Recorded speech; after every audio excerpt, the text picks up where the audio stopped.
Welcome to Love You a Brunch podcast. I'm your host, Jody Stapler. I am so honored that you are listening to the podcast today. Each week, we will be discussing food, drink, and entertaining. And I am by no means a food expert, so we'll be speaking to those who are. And we'll be asking the questions that a typical food lover, normal person like us, would want to know. If you like Love You a Brunch, we'd love you to join the conversation with us. Please use Twitter and tag us at Love You a Brunch. In honor of St. Patrick's Day, I am speaking with Josh Funk, the owner of Annie Bailey's Irish Pub and Restaurant in Lancaster, Pennsylvania. He talks about their event on St. Patrick's Day, as well as their Irish festival that is coming up a few days later, and then their 10-year anniversary on April 17th. Hi, we are speaking with Josh Funk today. He is the owner of Annie Bailey's Irish Pub and Restaurant in Lancaster, Pennsylvania. Hi, how are you? Good. How are you? I'm pretty good. I have to tell you, I've been in your restaurant. I'm a big fan of it. Love your shepherd's pie. Thank you. But your building is so very cool. So can you tell us a little bit about the building? Yes. So it was built in 1908. It was formerly the Sayers, Scheid and Sweden. It's an extreme mouthful at 10 a.m. in the morning. And it was a men's clothing store. So it was where, a lot of gentlemen in the Lancaster area went to get their first suit and things. It's got, as you've been there before. Yeah. Beautiful original wood floors, great stone, high ceilings, just a really cool location and really a perfect previous life, I guess, for an Irish pub, really. Right. The fireplace is amazing. The bar is just beautiful. Yeah, it really is a really cool building. Yeah, the bar and a lot of the furniture, so the previous owners were from Ireland, and their chief businesses was actually building Irish pubs. So John Keane and Siobhan Mon, John's brother Mick actually is in Ireland, and he would correspond with him, and they would take bars out of pubs in Ireland and repackage them and ship them over to the U.S. to be built in pubs all up and down the eastern seaboard. So our bars in particular came out of a pub in Waterford, Ireland. Oh, very cool. So the pub feel, it looks authentic, and it's about as authentic as you can get from a Irish pub standpoint. Yeah, that's awesome. So we are talking today because, of course, St. Patrick's Day is coming up. And you know what? On St. Patrick's Day, everybody wants to be Irish. Yeah, absolutely. So, can you tell us some of the things that you guys will be doing at the restaurant and maybe some of the great recipes that you guys will be having? Absolutely, yeah. So we have a blowout. This year is actually the first year we're going to be open for brunch, breakfast. So we're going to open our doors at 7 a.m., and we are going to serve a special kind of brunch menu, a little bit different than what you might see on a normal Sunday. So have a little bit more of an Irish flair to it. In that, we're going to have traditional Irish breakfast, which is Irish sausage, rashers, black and white puddings, grilled tomato, beans, 2 eggs over easy, and breakfast potatoes and toast. But we're also going to do some fun things that are a little bit more Americanized, I would say. So like our Irish car bomb French toast, that's house-made soda bread, lightly battered in a Bailey's cinnamon egg custard, and it's topped with the Guinness caramel and Jameson cream sauce. And then, we've got a few other things like your classic corned beef hash, and then a Celtic veggie quiche for those lacto-ovo vegetarians. But and also we're going to have Keith Engel and his Irish fiddle from 7 to 9 a.m. We have a whole lineup of music all day long. Charlie Zahn will come in for the lunchtime hour from 11 a.m. to 1. We have McGill from 3 to 5 and 6 to 8. And McGill also does our regular traditional Irish Sunday session on the second Sunday of every month. And then to follow it up, to close it out for the night, we've got Fire in the Glen from 9:30 to 11 p.m. Wow. So we'll have different specials all night. We'll be doing an Irish sangria. So, because everyone likes to drink green stuff, and we're not really in the mood of dyeing our beer green. So we figured that kind of satisfies the individuals who want to come and drink the green cup of booze. So it's going to be a great day. Always a fun event where the pub is packed. It's got electricity about it, and people are just in good spirits and happy to celebrate the day. Yeah. No, it sounds very, very exciting, especially with all the musicians and everything. What a great experience. Yeah, absolutely. So what are your biggest sellers there as far as your Irish food? Really, there's 1 in 1A, which is our shepherd's pies. We make about, I want to say somewhere in the neighborhood of 30 to 35 gallons of shepherd's pie to be sold on this day. And then the 1A is the fish and chips. Go through close to 50 pounds of cod, over the day and really the next few days. Those are the two main ones. Obviously, from a beer perspective, it's Guinness, Harp, and Smithwick's are the big three there. But we are actually one of the only pubs in Lancaster, if not the only pub, as far as I know, that has the new Guinness Nitro IPA on draft. So that's a new product Guinness is putting out, and it pours exactly like a Guinness, but on a nitro tap. But it's actually an IPA. It's actually pretty good. It's smooth as you would expect from a nitro beer, but it has that great kind of Guinness twist on it, which is the malt that they use. Awesome. Now, you guys also have something up coming March 20th, don't you? It's something with Tell Us 360. You guys are doing some sort of festival or something. Yes. So when we purchased the pub in 2013, I had this idea that I wanted to close down the street out front. I said, the Lancaster should definitely have St. Patrick's Day Festival. It should be something that's for the community, that people can have a good time and we could raise money for nonprofits at the same time. So the first year we did it on a Saturday, and it was only 4 nonprofits were involved. But now it's grown, and then we had about 1,100 people attended. And that year we had 2 bands, we had some Irish dancing, and a beer truck. Now we have 2 beer trucks, we have 6 nonprofits. The nonprofits are a week away. Lancaster Office of Promotion, or Loop, Lancaster City Alliance, the Junior League of Lancaster, Music for Everyone, and the United Way of Lancaster. And they are actually our guest bartenders for the afternoon. So all the tips that the patrons who come to the event give to the nonprofits, they get to keep. And we also donate a portion of ticket sales back to those nonprofits. So in the first 2 years, I think we've raised close to $13,000 for our partnering nonprofits. And it's a great day where very nice. People can come downtown. We have 3 bands this year. We have a DJ in between sets. Jameson is going to be doing hot toddies, and we'll have Green Bloody Marys with Absolute, and Red Bull comes in as a sponsor as well. And makes Irish trash cans and buckets of gold, they call them.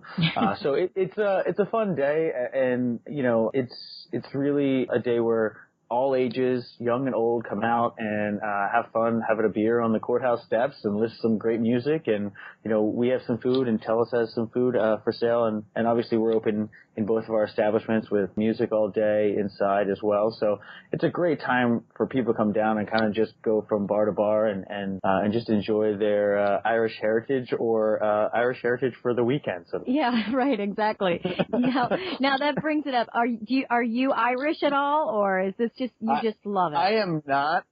But my wife's maiden name is Shay, and she is quite Irish. So I always say that's my vindication for owning an Irish bar. So she comes from a big Irish Catholic family in Philadelphia. So we'll have Irish kids. So luckily the next generation can say, yes, I am Irish. Yeah, you're Irish by marriage. There you go. Exactly. Oh, very good. Okay, so tell me your favorite thing to eat at your restaurant. You know what? The thing I'll eat most often is wedge salad. I think our house-cured thick-cut bacon is fantastic. I'm a big bacon lover. And it's just the right bit of I feel like I'm eating healthy but not, which is kind of a theme here. Our portions are very large, and sometimes you're like, oh, well, I'll get this, and you get it, and it's a massive salad that is about 3 meals. So if you eat it all at once, it's probably enough calories to last you the day. But anyway, with that being said, that's probably the thing I eat most often. Okay. How about your desserts? Because I'm a big dessert person. Do you guys have any authentic Irish desserts? You know what? I don't know if this is authentic. I don't think it is, but bread pudding is something we have on the menu. Okay. bread pudding is that a seems lot like of it'd be different cultures. authentic. Yeah. Yeah, absolutely. So we make our bread pudding in-house. It's very good. We also make a Jameson cream sauce. Sometimes we make variations, so we'll do a chocolate chip bread pudding.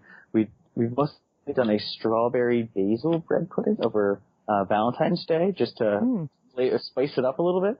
But that's a favorite for a lot of people, especially in March where you kind of get some cold days or warm days. But it's a great way to kind of end the meal on a sweet note with the warmed up bread pudding with the Jameson cream sauce. Right. Now, every time I've ever been in there, it's always extremely crowded. Do you recommend reservations? Yeah, actually, this is one day where we do not allow reservations. We kind of take people as they arrive, but we also just encourage our guests who are coming to be respectful of other guests who are about to arrive. So we try to limit each table to 2 hours so we can turn the tables and give everybody a chance to have a seat and get something to eat and rest their feet a little bit. So we'll be busy, but really no reservations on this day.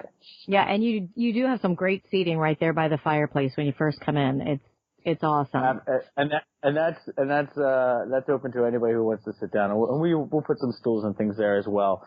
So that'll be a popular spot, I'm sure, for the weekend. Yeah. Yeah, no, it's a great place. It really has become a major fixture here in Lancaster.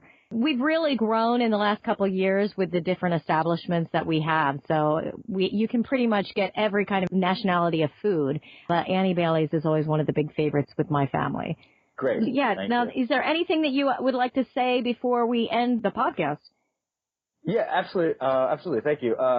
Actually, April 17th this year is our 10-year anniversary. Wow. So we are going to have a week-long celebration in which we're going to be launching a new menu. We're also going to be launching a special scratch beer that we're collaborating with Trogs to issue. That'll be on tap all week long. We're going to have bands all week long, different specials. A lot of our vendors are getting behind us and doing special events throughout the whole week. And it's just going to be a really great week. Keep an eye on our Facebook page and our website for more details as things kind of come into focus. But I think it's going to be a great week that we really want to say thank you to the community and thank you to our guests for really making Annie Bailey's such a great place.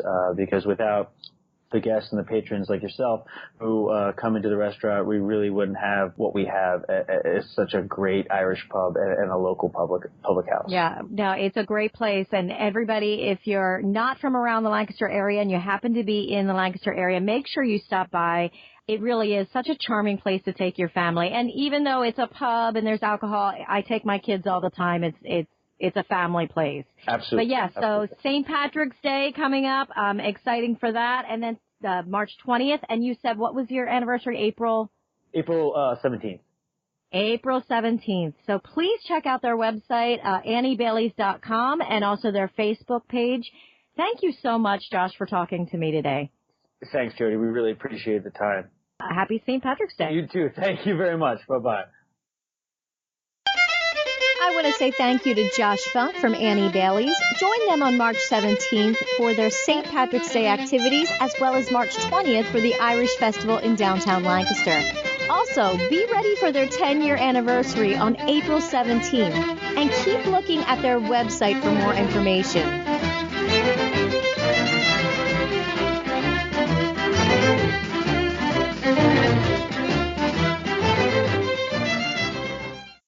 This is Love You a Brunch, the show for those who'd rather be brunching.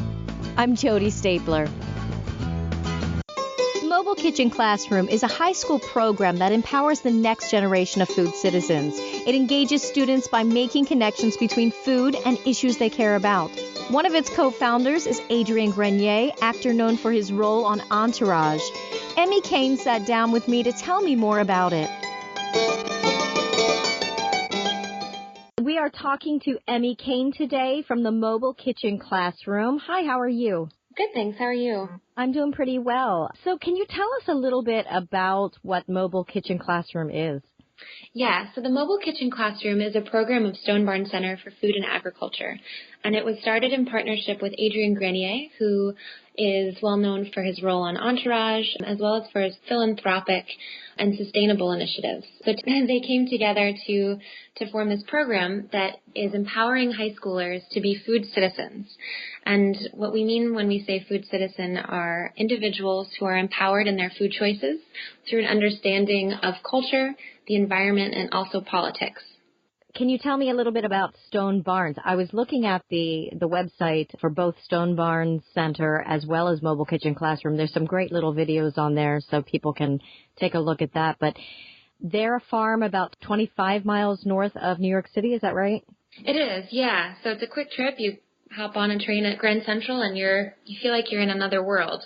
And it's a beautiful 4-season farm, so they're growing crops all year round, which is an important part of their mission because what they're trying to do is bring back a more holistic version of farming. So as opposed to just kind of, using and abusing the land, they're really trying to cultivate healthy soil to help our environment, which is very important. And they are also an educational center, so they host a myriad of different kinds of conferences, everything from the Young Farmers Conference in the fall, which is an incredible group of young farmers who are really making a change in the agricultural community in the U.S. and also abroad in some ways.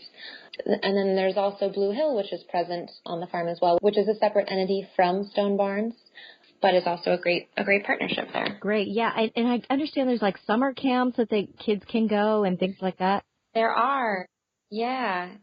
Yeah, it looks like a great place. It's beautiful, and it's so nice that kids get to actually go and work with the animals and see how their food is grown. Yep, it really is a farm-to-table, quite literally, experience when you go up there, and they're really trying to promote the conversation of farm-driven cuisine as well. So more than just farm-to-table, it's eating locally that's as sustainable as possible and as seasonal as possible as well. So you're really, you're taking directly from the farm, whatever it's able to give you at that moment. So if it's a cover crop, so, say, just dandelions or other crops that way, trying to figure out ways to bring them into your kitchen and cook with them. Now, how did Mobile Kitchen Classroom get started? It was initially conceived by Adrien. So he had moved back from LA to New York, which was where he grew up, and had seen all the amazing work that food thought leaders like Alice Waters were doing in bringing food education into the schools, and he wanted to do something similar. So he had conceived the idea of it being quite literally a mobile kitchen. So, roaming around the city and kind of having just impromptu cooking classes. And but then in 2012, he decided to partner with Stone Barns just because they are such incredible educators, and it made a lot of sense. So that's where we are today. Yeah, and now at this point, from high school kids have been going to BARD, is that correct, for lessons? Yeah, that was the first school that we forged a partnership with, and we're also piloting in a handful of other schools throughout the New York City area. But the program with BARD is a full semester-long course. Wow. And it's beautiful to watch these students, come from not even knowing how to hold a knife to ending the class with a Socratic debate on GMOs. And yeah. it's incredible. And being able to go back to their parents and really inform them of how their decisions in the kitchen are impacting their world at large. Right. Now, from what I understand, there's a Kickstarter or an Indiegogo, and there's funding being asked for a truck. Yep. The Indiegogo is closed, but we are still we're seeking funding to expand. We want to obviously take this larger than just New York, because food is important and food citizenship should be present everywhere throughout our country and elsewhere as well. So we are still looking for funds. Yeah, and the best people to start with are the teenagers that are just getting ready to be out on their own and make those decisions on their own. Precisely, yeah, that was exactly the reason why we targeted high schoolers, just because they're ready to kind of take control of their own actions, and they're strong, powerful voices, both as consumers and as advocates. Yeah. Now, how many schools at this point in New York City do you guys reach? We are with 4 at the moment, and then we'll be expanding for more in the fall, for the fall semester. That's awesome.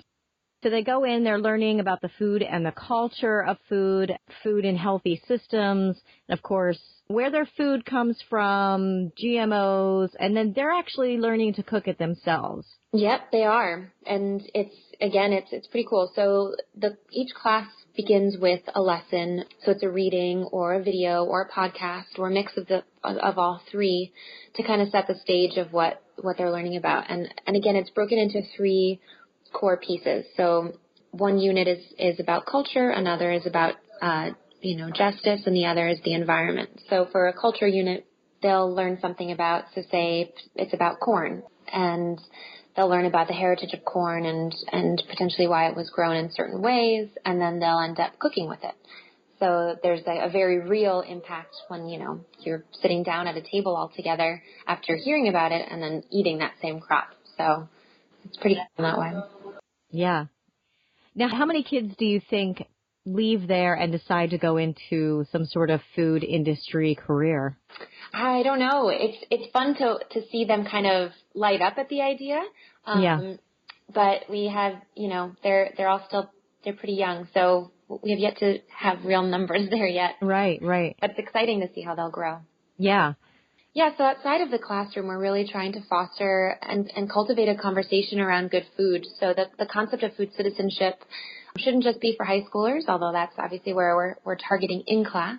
But we're also trying to promote that same concept online. So via Instagram and Twitter, and also through our Facebook page, where we're asking people to share their food stories and how they are food citizens by tagging their photos and, giving a quick vignette of how they're experiencing their culture through food, how they help the environment, be it eating locally or seasonally, and then also if they're advocates for policy change for the food system. So all of those things kind of come together and really help elevate this conversation of what it means to be a food citizen. Yeah. Is there a hashtag or anything that is connected to it so that when people do it, they can hashtag? Yeah, there is. It's hashtag food citizens, plural. And yeah, you can find us online at MK Classroom everywhere. Okay, great. Well, I want everybody to check out mobileclassroom.org, also MK's Classroom. And if you feel like this is a great endeavor, reach into your pockets, help fund this great nonprofit organization that's helping teach children and high schoolers, of course, how to eat healthy, how to help our environment. And you know what? They take it home, and these are the future. This is the future of our country. So if you guys want change, we need to start somewhere, and this is one of the great organizations that does that. Hopefully we can get it throughout the whole New York City. That'd be awesome. Yeah. If there's so many schools can get to that. It really would. So thank you so much for talking to me today, Emy.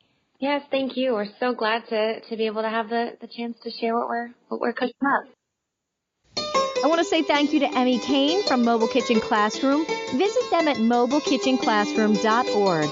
Tag your food stories at #FoodCitizens or visit our website for more information at loveyourbrunch.net.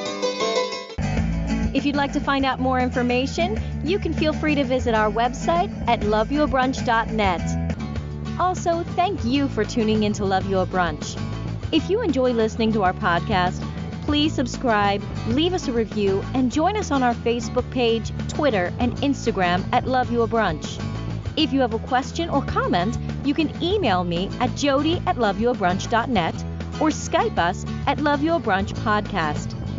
Also, visit our website at loveyourbrunch.net for any information about our episodes.